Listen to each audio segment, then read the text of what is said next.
في صغري بلي أسوأ حاجة تفرجتها في حياتي وأسوأ حاجة رأتها عيني في التلفزيون هي توماس والأصدقاء. اللي ما يعرفش توماس لوكاديس قيطار وعنده وجه شيت. أنا قلت بلي هذاك أسوأ حاجة تقدر تتفرجها في التلفزيون. أي ظهرت بلي راني غلط. أسوأ حصة تلفزيونية في التاريخ هي حصة الحياة الجديدة. القيطار توماس يتراجع للمرتبة الثانية. حصة الحياة الجديدة هذيك الحصة اللي بانت فيها القصة تاع زوج خواتات رانيا وحبيبة ودارت البوز. القصة نتاعهم شدت الترند 7 أيام و7 ليالي. هذه النوعية من الحصص كما يسميوها هما البرامج الاجتماعية. في رأيك وش الفايدة تاع هذه البرامج؟ تحل مشاكل الناس؟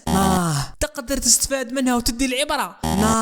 تفضح المشتركين وتشوه السمعة نتاعهم وتزيد من المشاكل؟ ياس. مشاركين يوليو توندونس في الميمز؟ ياس وبقوة. هذه الحصة ما شكيتش ندارت بها تحل مشاكل الناس. الدورة نتاعها يجيبوا زوج عباد يتضاربوا يتسابوا يجبدوا أسرار العائلة، المهم يديروا كلش من غير أنهم يحاولوا يحلوا المشكل نتاعهم. يلا ومن بعد صاي تكمل الحصة وزيدوا يبارطاجيوها في فيسبوك وخلي الشعب الجزائري هو اللي يحل لكم المشكل نتاعكم. والشعب نتاعنا ما شاء الله عليه غير تبارطاجات الحلقة راحوا يجروا ليها كي الكلاب. وسبحان الله الغاشي أكل تحول قضاة أخصائيين وبداو يبارطاجيو. واحد يقول لهم بلي رانيا عندها الحق، واحد يقول لهم بلي حبيبة عندها الحق. وهنا انقسمت قبيلة الفيسبوك إلى طائفتين متنازعتين. واحد يقول لهم بلي رانيا جارتي ونعرفها، واحد مبارطاجي تصويره نتاع رانيا وهي معوجة خليقتها وكاتب لي ما يديرش جام ربي يرزقه بوحدة كيما هذه. الميمز من جهة والكهول من جهة. الكهول طاحوا في لي كومونتير وصلوني الحبيبة نتزوج بها نحطها فوق راسي.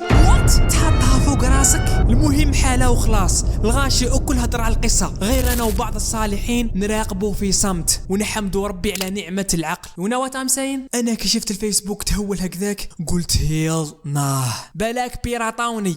الفيس نتاعي عاد يحكي غير على رانيا. يا خاوتي ساعة وانا نطلع المنشورات أكل يحكيوا على قصة رانيا واللي فوتو نتاعها. والله حتى انت وحشت المنشورات الطبيعية نتاع الفيسبوك هذوك اللي بوستيو راهي الزوج تاع الليل اللي مازال نغيض يخبطها بجام. توحشت نخبطها بجام. المهم الناس أكل تهدر عليها. كاين حتى اللي ما تفرش الحلقة ميمبا وكي شاف الناس تهاجم في الطفلة وتحكي عليها ولا يدير كيفهم شغل ولا يعطي رايو في قصة بلا ما حتى يتفرجها أصلا. فاكين سياسة القطيع وانا واحد منهم. ما نكذبوش على رواحنا. تالمو تأثرت بالقصة وكل يوم نسمعها. أي واحد خطرة كنت مجمع مع أصحابي ودخلنا في نقاش عميق في حكاية رانيا وخوتها. حتى لقيت روحي أوتوماتيك ونحكي على رانيا ونحلل ونناقش وأنا ميمبا ما عنديش مع هذا النوع من الحصص ما نتفرجهمش أصلا.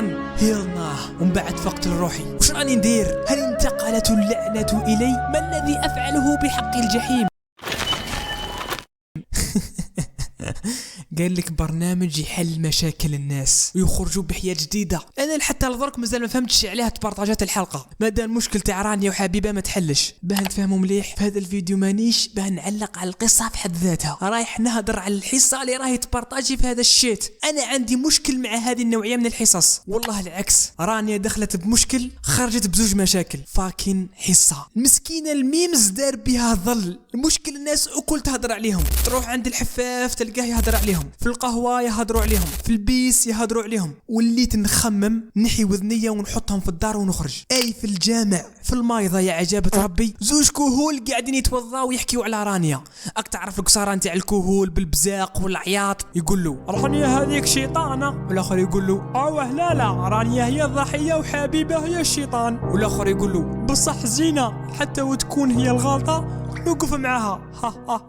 في المايضة والحاج مطنن. الحاج توضاو شات ضفاكر. شوفوا مادام القصة سمع بها جاري ما نذكروش اسمه باه ما يزعفش. جاري سمير السودوكو. شفت جاري هذا لا علاقة بالتكنولوجيا لا علاقة بالتلفزيون. أنا نقول لك عنده تليفون نوكيا سامبل فيه لعبة واحدة سودوكو أصعب لعبة في العالم. تالموضة اللي يلعب فيها احترفها. شنو يحترفها؟ هذا راه مهكرها. المهم كيفاش سمير سمع بالقصة الله أعلم. مادام سمير السودوكو سمع بالقصة ولا يمد رايو أعرف باللي الحق الموس الأعظم. وحنا الشعب الجزائري نشلقوا برك نتيريو برك نبابسوا برك. وين جات نورمال موضوع كفرقت وش كاين في قلبي. عطيتكم رايي في هذه النوعية من الحصص. الحصص. دركا نحكي لكم على كيما يقولوا الحاجه اللي زادت الطينه بالله، هو المنشط نتاع الحصه بارد الكتاف. لوك ات ذيس، هذه هيئه نتاع منشط اللي كيفاه مواسي يبهدل مداير روحه راح يفري مشكل تاع زوج خواتات عندهم سنين ما حكاوش مع بعضهم في حصه نتاع نص ساعه. فاكين ستوبيد. في عوض يجيبوا اخصائي واحد قارئ علم النفس باه يقدر يفهم مشاكل الناس ويحلها.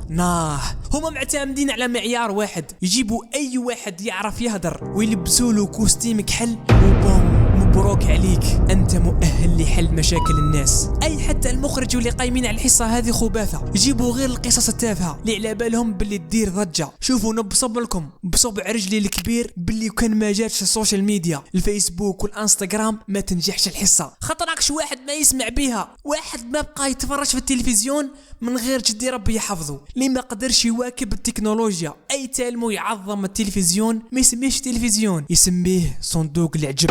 جدي هذا يصدق التلفزيون في كلش، ساعات نقولوا جدي ما تصدقهمش في كلش راهم غير يكذبوا وننصح فيه. اني نقول لك شهر ما هدرش معايا، قال لهم باللي هذاك زنديق كافر خارج عن المله لانه لا يصدق بما جاء به التلفزيون. المهم كان يخطيكم جدي ما عدتوش تجيبوا مشاهدات، التلفزيون صاي مات، بقى غير جدي وبعض الكهول يستعملوا فيه وهي غير خليوني ما نحكي لكمش على الحصه الاخرى نتاع احكي حكايتك نتاع الشروق. اسوأ مليون درجه من حصه الحياه الجديده، كان نبدا نحكي لكم عليها ما نسكتش. المناشط نتاعها مستفز، تحسو عبد مخلط بالتخلص، يلعب لك على المورال ويزيد يدير لك هذيك الموسيقى هيل هذاك المناشط من 2016 هو ينشط في الحصص الاجتماعيه، كل يوم يخترعوا حصه جديده، يخترعوا اسم جديد وقصص ما كانش منهم، تفشل الحصه يعاودوا يخترعوا حصه تدمر حصه. شوفوا عندي زوج كلمات نقولهم للمنشطين تاع هذو الحصص. اضرب على اختك ابن السي.